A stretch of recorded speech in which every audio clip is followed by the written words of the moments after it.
Kailangan correct depth of compression. Sinabi ko na, dalawang kamay sa adult, isang kamay sa child, dalawang daliri sa infant. Maintain compression rate. Allow full chest recoil.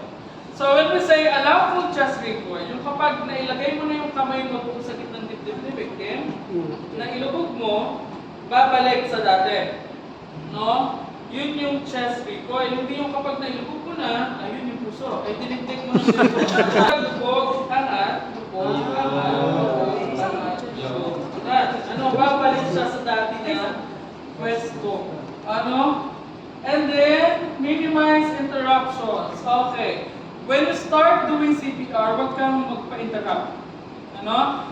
Kasi di ba, meron tayong bilang dito.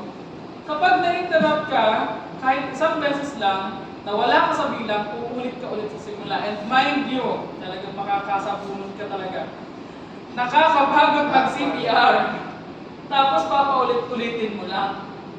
So again, minimize interruptions. Kung ano man may mga bumubulong-bulong dyan sa tenga mo, huwag mong pansinin. Mag-focus ka sa CPR mo. Ako pag natapos ka ng CPR, tsaka mo hablutin yung buho. Okay? Avoid overventilation. Yung pag magbibigay tayo ng hangin, yung nilalagyan ng pwersa. Huwag. Oo. Kasi kapag nilagyan mo ng pwersa, yung pagbibigay ng hangin, maaaring mag-collapse ang lungs. At kapag nag-collapse ang lungs, wala na. Ano, kahit anong gawin mo, hindi mo na maibabalik yung paghinga ng victim.